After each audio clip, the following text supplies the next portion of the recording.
बच्चों, कैसे हो बेटा आप सब। आशा करती हूँ आप सभी खुश होंगे, स्वस्थ होंगे और सुरक्षित होंगे। मैं सुमन कौशिक एक बार फिर से आरकेपी हिंदी ऑनलाइन कक्षा में आप सबका स्वागत करती हूँ।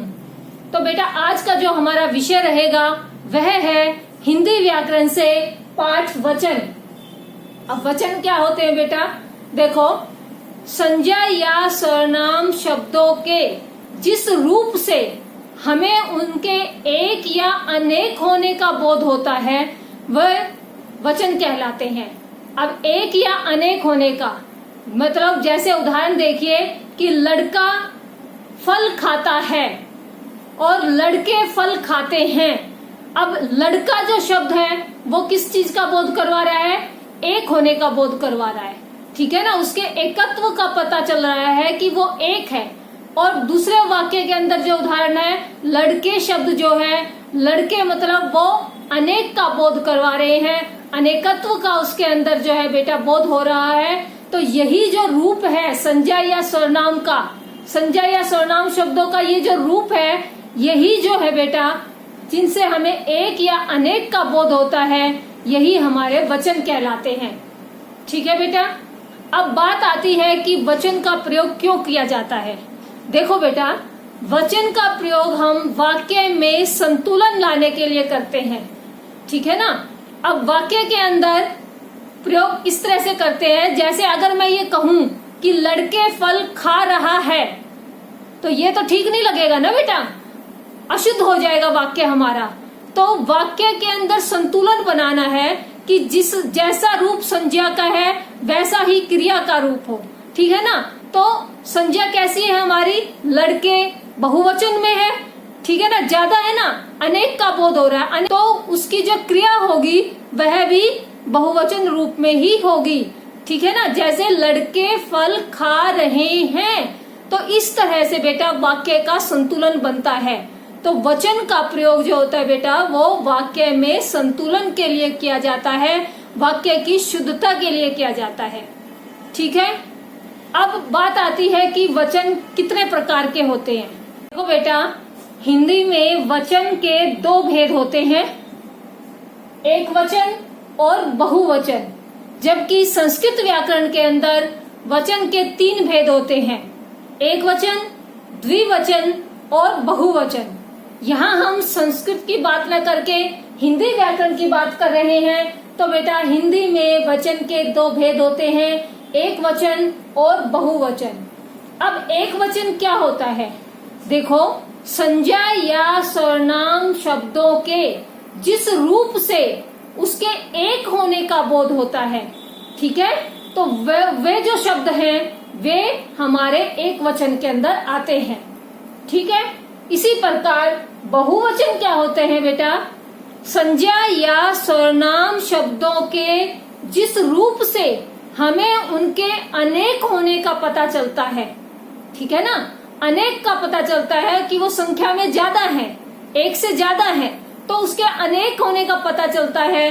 तो वे जो शब्द हैं बेटा वे हमारे बहुवचन रूप कहलाते हैं, बहुवचन के अंदर आते हैं। जैसे लड़का, लड़के, किताब, किताबें। अब देखो, किताब जो शब्द है बेटा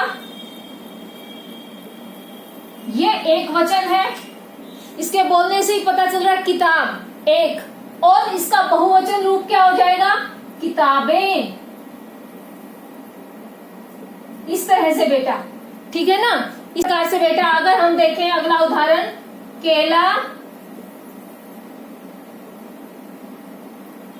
केले, ठीक है बेटा। इसी प्रकार पुस्तक,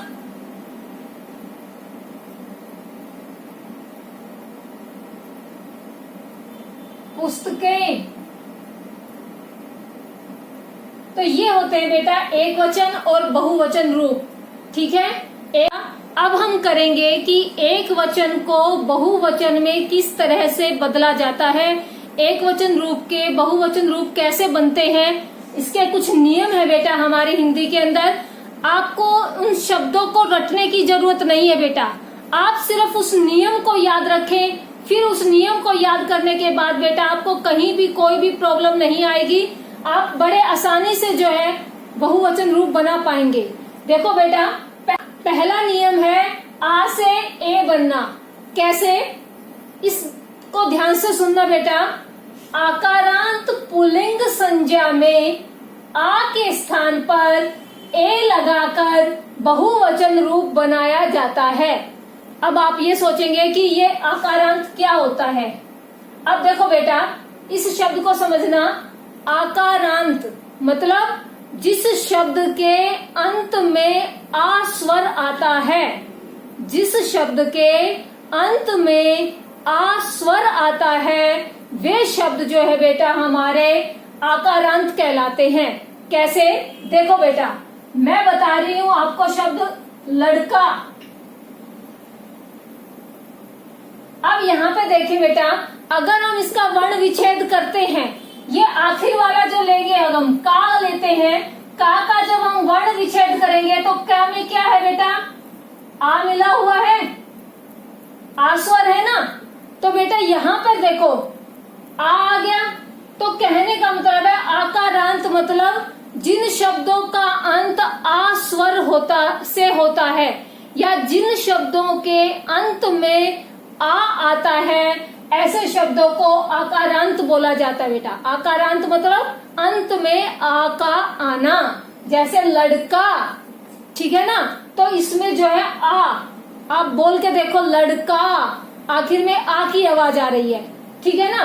तो ये शब्द होते हैं बेटा जिनके आखिर में आ स्वर की आवाज आती है, वे शब्द आकारांत कहलाते हैं, ठीक है।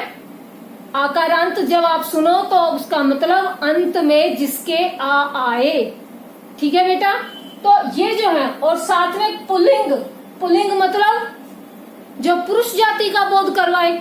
ऐसे शब्द जो पुरुष जाति का बोध करवाते हैं उन्हें हम पुल्लिंग बोलते हैं, जो स्त्री जाति का बोध करवाते हैं उन्हें स्त्रीलिंग बोलते हैं। तो ये पुल्लिंग, आकारांत पुल्लिंग संज्ञा शब्द जो होगा, मतलब ऐसा शब्द जो पुरुष जाति का बोध करवाता हो और जिसके अंत में आ स्वर आता हो, ऐसे जो संज्ञा शब्द हैं उनके जो आ है, जो आखिर में जो आ है, वह हटकर क्या बन जाएगा? इसकी जगह ए आ जाएगा बेटा। ये मात्रा लगा देंगे ऐसे, ठीक है। अब उदाहरण से आप समझिएगा बेटा।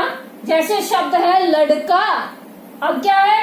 अंत में आ है इसके, तो इसका नियम क्या कहता है? आ से ए हो जाएगा। ए मतलब ए की मात्रा लग जाएगी। अब देखो यहाँ पे आ है, ठीक है। अब इस आ को हम काट देंगे और इसकी जगह हम ए लगा देंगे। तो ये इस क्या के अंदर ए अगर मिला देंगे हम, तो ये क्या बन जाएगा? के बन जाएगा। समझ आ रहा है बेटा? तो इस तरह से लड़का का जो है बहुवचन रूप क्या बन जाएगा? लड़के। इस तरह से बेटा आप इसको लिखेंगे। देखो बेटा, अगला शब्द है घोड़ा। अब घोड़ा जो शब्द है आकारांत है, क्योंकि इसके ड़ा है, जो इस ड़ा में आ मिला हुआ है, तभी ये डा बना, ठीक है बेटा। अब हमारा नियम क्या कहता है, हमारा फार्मूला क्या कहता है कि ये आ हट जाएगा और इसकी जगह हमारा ए आ जाएगा, ठीक है, या ये मात्रा, ठीक है बेटा। अब हम इस आ को हटा देते हैं इस डा में से, ए लगा दिया इसकी जगह हमने, तो ये क्या बन जाएगा? डे बन जाएगा, ठीक है बेटा। तो शब्द बन जाएगा घोड़ा का बहुवचन रूप क्या बनेगा? घोड़े।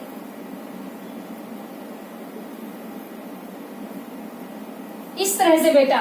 इसी प्रकार रास्ता, ता में आ है, आ को हटा देंगे, ए को लगा देंगे, शब्द बन जाएगा रास्ते। पहिया, या है, या के अंदर आ मिला हुआ है, आ को कट करेंगे, ए को मिलाएंगे, पहिए।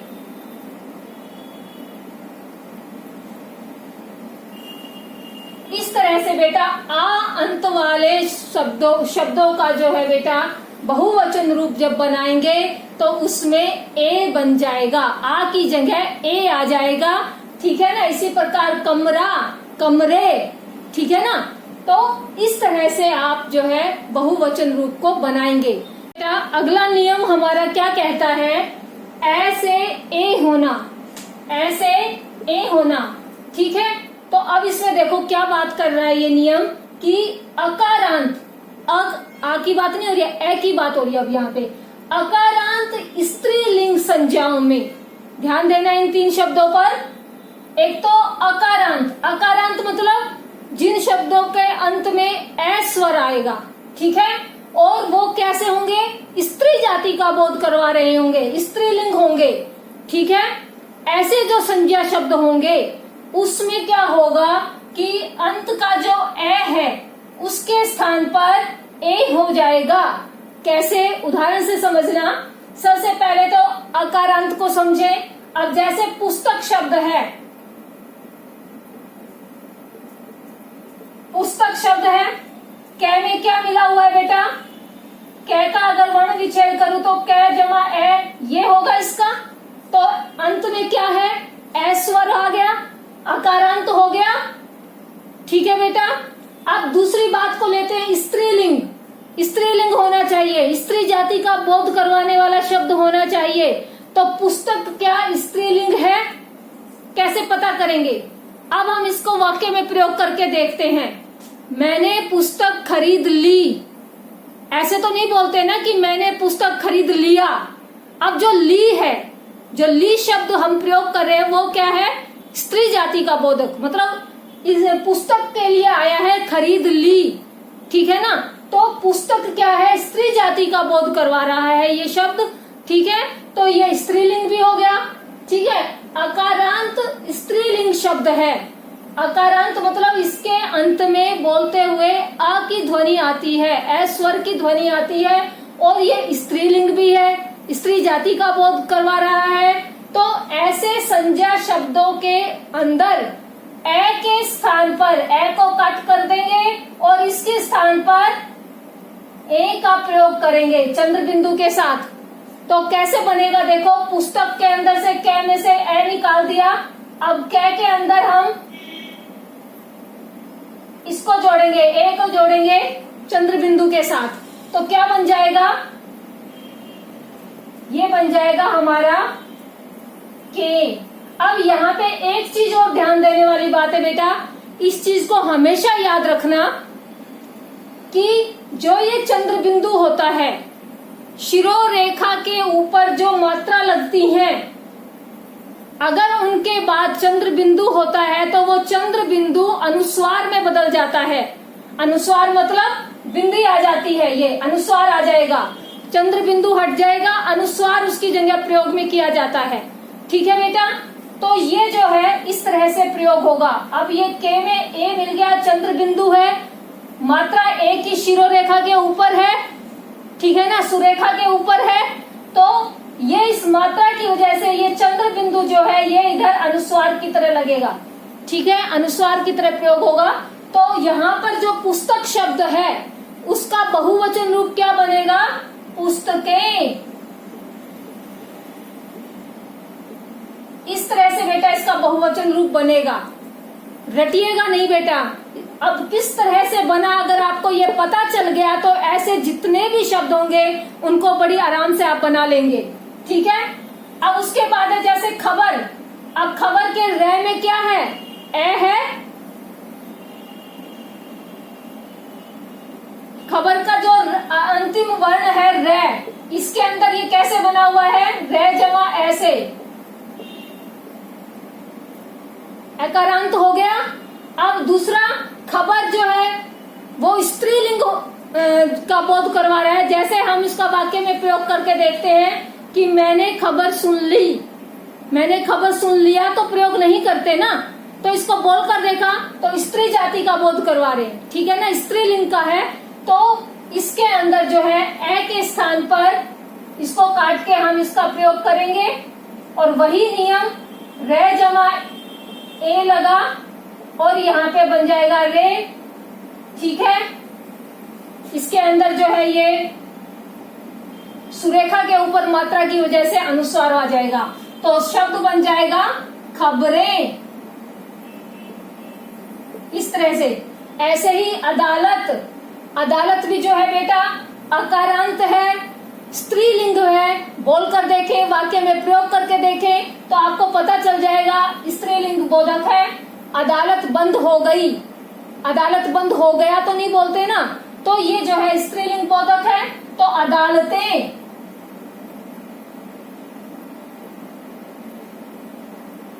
इस तरह से बनेगा। बहन अकारांत, स्त्रीलिंग बोधक, तो शब्द बन जाएगा बहनें।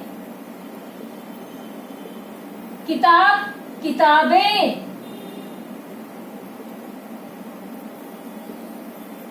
दुकान, दुकान भी बेटा अकारांत है, न में ए है, और उसके बाद दुकान जो है स्त्रीलिंग बोधक है, ठीक है ना। तो दुकानें,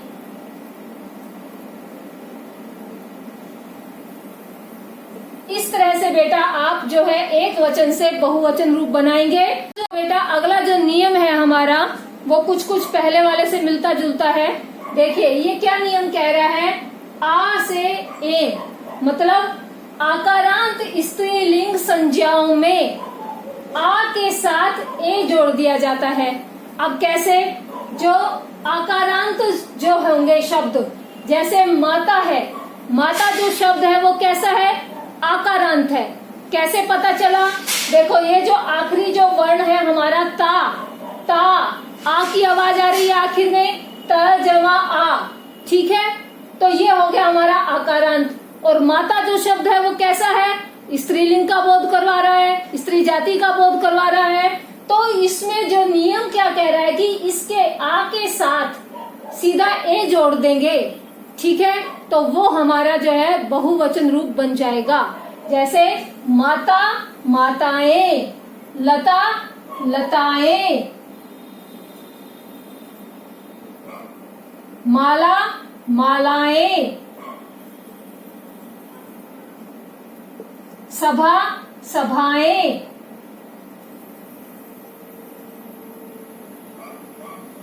कथा कथाएं। इस तरह से बेटा हम इनके बहुवचन रूप बनाएंगे। बस इस नियम में ये है कि आकारांत और स्त्रीलिंग बोधक संज्ञा शब्दों के अंदर हम जो है ए को साथ में जोड़ देते हैं, तो ये हमारे बहुवचन रूप बन जाते हैं। ठीक है बेटा, समझ में आ गया। अगला नियम हमारा क्या कहता है कि ई या ई में या जोड़कर, ई हर्ष ई या दीर्घ ई में या जोड़कर जो है हम बहुवचन रूप को बनाते हैं। अब इसमें पहले एक को देखते हैं, फिर पहले हर्ष ई को देखते हैं, फिर दीर्घ ई के बारे में देखेंगे। देखो बेटा, पहले है इकारांत स्त्रीलिंग संज्ञा। अब मैंने बोला इकारांत, इकारांत का मतलब जिन शब्दों का अंत ई से होता है, मतलब जिन शब्दों के अंत में ई स्वर आता है, जैसे रुचि, रुचि। अब ये जो च है, ची है जो, इसका अगर मैं वर्ण विच्छेद करूं तो आपको इसमें दिखाई देगा कि इसमें ई लगा हुआ है, ह्रस्व ई लगा हुआ है, ठीक है ना बेटा। तो ये इकारांत हो गया, ई है जिसके अंत में इकारांत कहलाएगा, ठीक है। बोल के भी देखेंगे, रुचि हर्ष ई की साउंड आ रही है, तो बेटा ये हो गया हमारा इकारांत। दूसरी इसकी क्या है कंडीशन, स्त्रीलिंग होना चाहिए, तो जो ये रुचि शब्द है ये स्त्रीलिंग भी है, ठीक है ना। तो इकारांत स्त्रीलिंग शब्दों के अंदर हम क्या करते हैं, बहुवचन रूप बनाने के लिए इसमें हम या को जोड़ देते हैं, या चंद्र बिंदु के साथ, ठीक है बेटा। तो रूप क्या बन जाएगा, देखो रु ची और या साथ में जुड़ जाएगा, शब्द बन जाएगा रुचिया, ठीक है।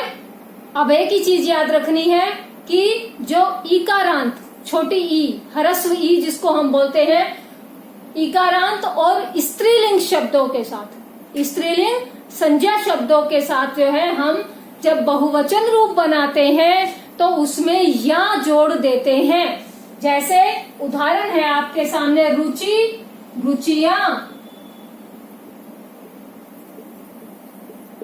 मूर्ति स्त्रीलिंग शब्द है तो मूर्तियां।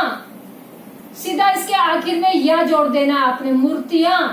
जाति, जातियां। रीति, रीतियां। इसी प्रकार नीति, नीतियां। तो इस तरह से बेटा ये बहुवचन रूप बनेंगे। है ये तो ह्रस्व ई के साथ था बेटा, अब है बेटा दीर्घ ई। ठीक है, नियम वही होगा। ठीक है, एक थोड़ा सा इसमें डिफरेंस आ जाएगा। ई का अंत स्त्रीलिंग संज्ञा शब्दों के अंदर संज्ञा में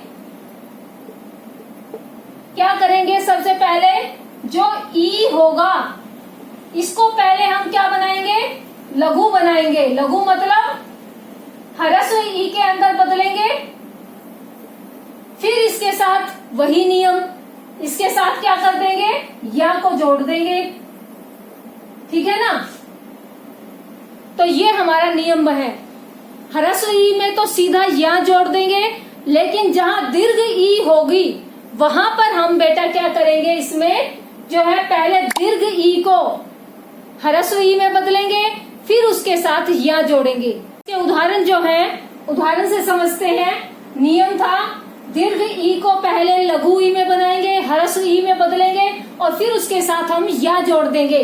देखो गाड़ी, अब जो गाड़ी शब्द है इसमें क्या है, दीर्घ ई है, ई का अंत हो गया, क्योंकि आखिर में ई की आवाज आ रही है तो ई का अंत हो गया, बड़ी ई है। तो नियम के अकॉर्डिंग पहले हम इस ई को छोटी करेंगे। ठीक है, गाड़ी, और फिर इसमें या को जोड़ देंगे, शब्द बन जाएगा गाड़ियां। इस तरह से इसका बहुवचन रूप बनाएंगे। तो गाड़ी, गाड़ियां। नाली, नालियां। नदी, नदियां। डाली, डालियां। दवाई, दवाइयां। ये जो शब्द है ना बेटा, ये जो दवाई शब्द है ये बहुत इंपॉर्टेंट है। कई बार तो बेटा बड़े जो कंपटीशन होते हैं उनके अंदर इस शब्द को पूछा जाता है, और आप बहुत बार आप अक्सर देखते होंगे जितने भी केमिस्ट की दुकान है वहां पे सीधा बड़ी ई के साथ लिखा होता है दवाइयां, जो कि गलत है। ठीक है बेटा, जहां भी बड़ी ई होगी, दीर्घ ई होगी और उसका बहुवचन रूप आप जब बनाएंगे तो पहले उस दीर्घ ई को ह्रस्व में बदलेंगे, छोटी ई में बदलेंगे और फिर उसके साथ या को जोड़ देंगे। तो इस तरह से हम इसका बहुवचन रूप बनाएंगे। ठीक है बेटा, समझ में आ गया बेटा। अगला नियम क्या कहता है कि ऊ में ए जोड़कर, अब इस नियम के अंदर क्या बात हो रही है, देखो उकारांत स्त्रीलिंग संज्ञा में क्या कह रहा है, उकारांत मतलब ऊ हो जिसके अंत में। अब जैसे शब्द है वस्तु, तो तय में क्या है, ऊ है, तो ऊ है जिसके अंत में वो क्या कहलाएगा, उकारांत कहलाएगा। ठीक है ना बेटा, तो उकारांत और स्त्रीलिंग होना चाहिए, स्त्रीलिंग जाति का बोध करवाने वाला शब्द होना चाहिए। तो उसमें हम क्या करते हैं, बहुवचन रूप बनाने पर उसके अंदर ए को जोड़ देते हैं।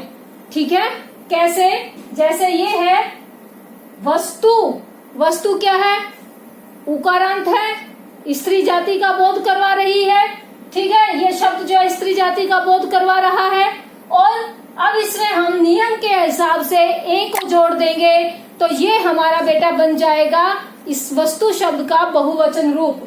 अब इसके अंदर ए को जोड़ देंगे हम, तो शब्द बन जाएगा हमारा वस्तुएं।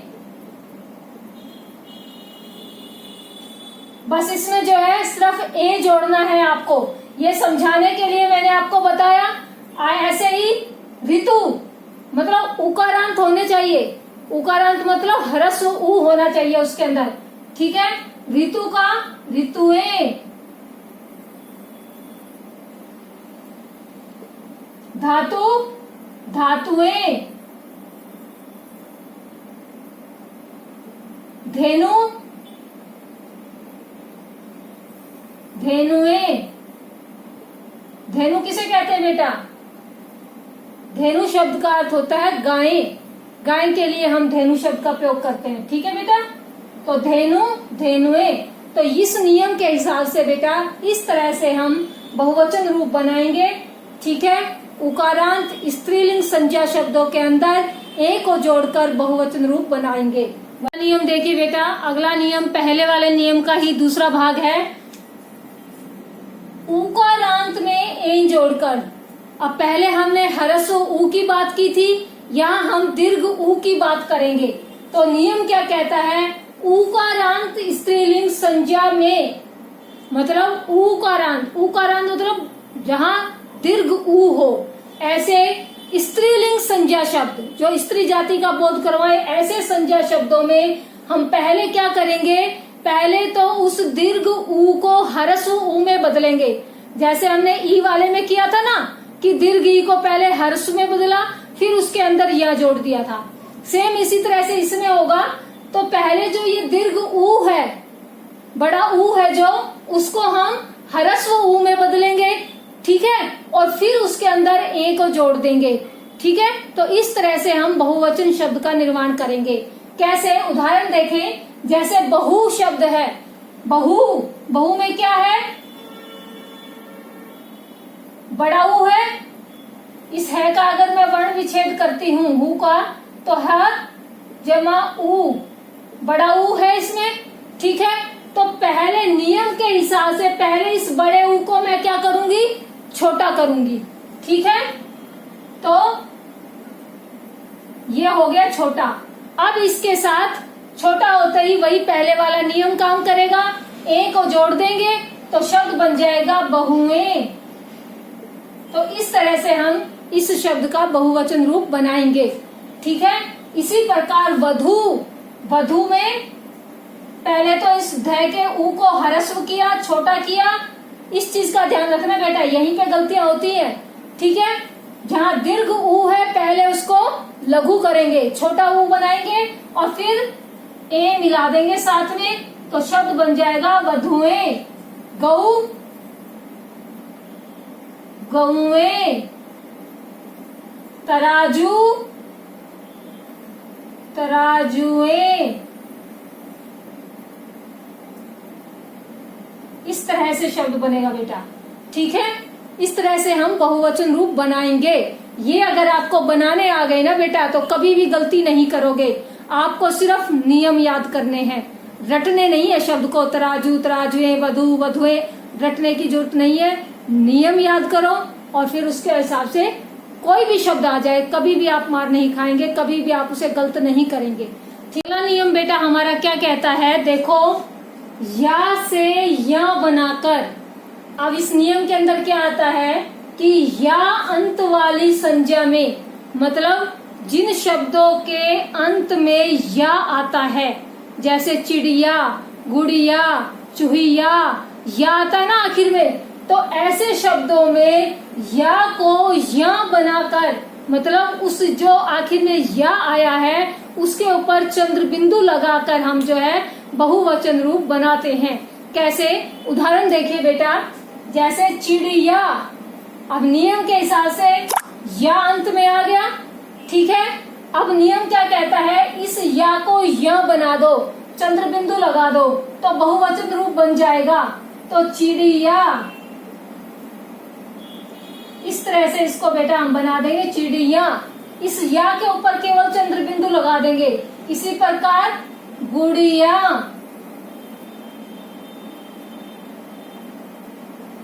बिटिया का चंद्र बिंदु लग जाएगा या के ऊपर सीधा, बिटिया। चूहिया, चूहिया। लुटिया, लुटिया।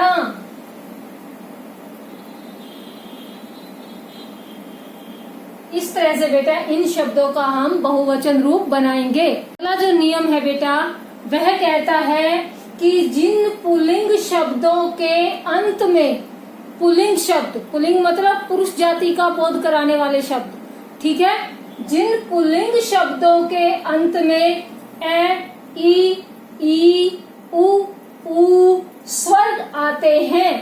मतलब ये वाले जो स्वर आएंगे कौन कौन से, अ, ई, उ, ये स्वर आते हैं। तो ये जो शब्द होते हैं, ऐसे शब्द जो हैं ये एक वचन और बहुवचन में एक जैसे ही रहते हैं, इनके रूप में परिवर्तन नहीं होता।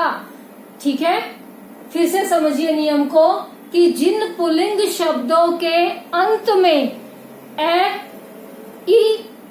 ई, उ स्वर आते हैं, मतलब अंत में ये वाले स्वर आते हों, तो ऐसे जो शब्द होते हैं वो एक वचन और बहुवचन में समान रहते हैं, उनके रूप में कोई अंतर नहीं आता। जैसे शब्द है दिन, फूल, हाथी, भाई, साधु, हाथ, भालू। तो इस तरह के जो शब्द हैं, अब अंत में ए, दिन में ए है न के अंदर, फूल में ए है, हाथी में बड़ी ई है, भाई में बड़ी ई है, साधु में ऊ है, हाथ में ए है, भालू में दीर्घ ऊ है। तो बेटा ये जो शब्द हैं ये बहुवचन और एक वचन एक जैसे रूप होते हैं इनके। ठीक है, अब इनका अगर वाक्य में प्रयोग होता है ना, विभक्तियों के साथ आते हैं, कारक विभक्तियों के साथ आते हैं, तो इनका रूप बदल सकता है। ठीक है ना, जैसे एक उदाहरण देती हूँ, दिन शब्द है, जैसे मैं बहुत दिनों से इंतजार कर रही थी, आप नहीं आए। अब बहुत दिनों से विभक्ति आ गई है, कारक विभक्ति, तो इसलिए इसका रूप बदल गया, दिनों आ गया। या इस तरह से अगर मैं इसका प्रयोग करूं कि बहुत दिन हो गए आप आए नहीं, तो यहाँ पे बहुत दिन हो गए तो मैंने दिन का ही प्रयोग किया। तो ये थोड़ा सा आप बड़ी क्लास में होंगे तो इसको समझेंगे। तो जहाँ विभक्ति लग जाएगी ना बेटा इन शब्दों के साथ, तो इनके वाक्य में जो है रूप चेंज हो जाएगा। ठीक है, नहीं तो इनके जो है बहुवचन रूप और एक वचन रूप समान रहते हैं। ठीक है बेटा अगला नियम क्या कहता है कि संबंध बताने वाले शब्द प्रायः एक जैसे रहते हैं। मतलब जिन शब्दों से संबंधों का पता चलता है, जैसे नाना, पापा, मामा, चाचा, ये वाले जो शब्द हैं, ठीक है, तो ये शब्द जो है हमेशा एक जैसे ही रहते हैं, इनका कोई बहुवचन रूप नहीं होता है। जो नियम है बेटा वह कहता है कि आदरणीय व्यक्तियों, महापुरुषों के सम्मान के लिए बहुवचन का प्रयोग किया जाता है। जो आदरणीय व्यक्ति होते हैं, बड़े पुरुष होते हैं, या जो सम्माननीय व्यक्ति होते हैं, ऊंचे पदों पर जो आसीन व्यक्ति होते हैं, उनको हम रिस्पेक्ट देने के लिए, आदर देने के लिए बहुवचन का प्रयोग करते हैं। जैसे मैं कहती हूँ राम जी वन जाते हैं। अब यहाँ पर राम जी क्या है, भगवान है। अब भगवान को रिस्पेक्ट देने के लिए मैंने बहुवचन का प्रयोग किया। अब आप कहेंगे मैडम राम जी तो बहुवचन नहीं है। तो बेटा यहाँ पे जो क्रिया शब्द है जाते और है के पीछे जो अनुस्वार है, ये जो है बेटा बहुवचन रूप को दर्शाते हैं। ठीक है, अब जाता एक वचन की क्रिया है, जाते बहुवचन की क्रिया है। ठीक है ना, तो ये जो नियम है इसके हिसाब से बेटा जो आदरणीय व्यक्ति हैं उनको सम्मान देने के लिए बहुवचन का प्रयोग किया जाता है। इसमें बेटा अगर मैं और उदाहरण दूं आपको, तो जैसे पिताजी आए हैं। अब पिताजी आया है तो नहीं बोलते हैं ना, क्या बोलते हैं, पिताजी आए हैं। दादाजी जा रहे हैं। तो बेटा इस तरह से हम आदर दिखाने के लिए, सम्मान दिखाने के लिए बहुवचन का प्रयोग करते हैं। ठीक है बेटा, अब जो है बेटा कुछ शब्द हैं जो नित्य बहुवचन रूप में होते हैं। ठीक है, इन्हें आप अच्छे से समझिएगा, याद कीजिएगा। ये ऐसे शब्द है बेटा, ये कंपटीशन के जो एग्जाम होते हैं उनमें भी पूछे जाते हैं बेटा। ठीक है, तो देखो सबसे पहले लोग। अब जो लोग शब्द है ये हमेशा बहुवचन में प्रयोग किया जाएगा। इसी प्रकार हस्ताक्षर, हस्ताक्षर आप इसको वाक्य में प्रयोग करके देखें, मैंने हस्ताक्षर कर दिए। दिए जो है बहुवचन रूप है ना, मैंने हस्ताक्षर कर दिया, ये अशुद्ध रूप है। ठीक है बेटा, तो हस्ताक्षर भी जो है हमेशा बहुवचन के अंदर ही आएगा। ठीक है। इसी प्रकार प्राण, उसके प्राण निकल गए, तो ये क्या है, बहुवचन रूप में। ठीक है बेटा, तो ये भी हमेशा बहुवचन में आएगा। इसी प्रकार दर्शन, ये शब्द जो है ये भी हमेशा बहुवचन रूप में ही प्रयोग होगा। होश, मेरे होश उड़ गए, उड़ गए, गए जो शब्द है बेटा ये बहुवचन क्रिया को दिखा रहा है। ठीक है ना, तो ये जो है होश जो है बहुवचन का ही रूप, बहुवचन रूप में ही आएगा हमेशा। ठीक है। आंसू, मेरे आंसू निकल गए, तो आंसू जो शब्द है ये बहुवचन को ही दिखाएगा, हमेशा बहुवचन रूप में ही आएगा। तो आंसू, आंसू शब्द भी जो है बेटा बहुवचन रूप में आएगा। इसी प्रकार बाल, बाल जो शब्द है ये भी बहुवचन है। रोंगटे, मेरे रोंगटे खड़े हो गए, तो ये भी हमेशा बहुवचन रूप में ही प्रयोग होगा। तेवर, नेत्र, होंठ, कान, ये जो शब्द है जितने भी, ये सारे के सारे बहुवचन में ही प्रयोग किए जाते हैं, इनका बहुवचन रूप ही प्रयोग होता है। ठीक है बेटा। इसी प्रकार कुछ शब्द ऐसे हैं जो हमेशा एक वचन में ही प्रयोग होते हैं, जैसे जनता, जनता चिल्ला रही है, जनता शोर मचा रही है। अब ये जनता तो एक वचन में आ रहा है ना बेटा, इसका बहुवचन रूप तो नहीं बन रहा है ना, तो ये जनता जो है हमेशा एक वचन रूप ही रहेगा। इसी प्रकार प्रजा, इसी का पर्यायवाची है जनता का ही, ये भी एक वचन में रहेगा। भीड़, सेना, पुलिस, अगर मैं ये कहूं कि जो हमारी समूहवाचक संज्ञा होती है, मैंने करवाई थी ना अभी पीछे समूहवाचक संज्ञा, तो वो सारी जो है बेटा अक्सर एक वचन रूप में ही होती है। ठीक है। जैसे शब्द है पुलिस, ये भी एक वचन में प्रयोग होगी। वर्षा, वर्षा हो रही है। पानी, पानी शब्द भी जो है एक वचन में ही होगा। और धातुएं, जितनी भी हमारी धातु हैं, धातु अधातु है, सोना चांदी कोयला, ये सभी जो है बेटा एक वचन रूप में ही आएंगे, ये हमेशा एक वचन ही रहते हैं। ठीक है।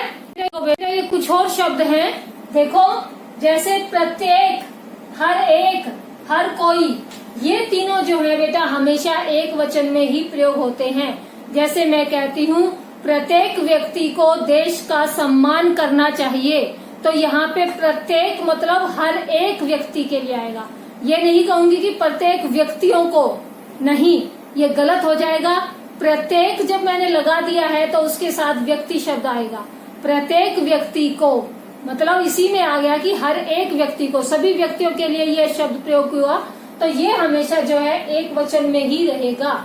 इसी प्रकार हर एक, हर एक को साफ सफाई का ध्यान रखना चाहिए। हर एक मतलब सभी के लिए आ गया, तो ये एक वचन के लिए ही प्रयोग होगा। इसी प्रकार हर कोई, ये तीनों जो शब्द हैं ये एक वचन के लिए प्रयोग किए जाते हैं। इसी प्रकार एक शब्द है बेटा अनेक। अब अनेक शब्द है, ये जो है खुद ही एक बहुवचन है। एक से अनेक, एक एक वचन, अनेक बहुवचन।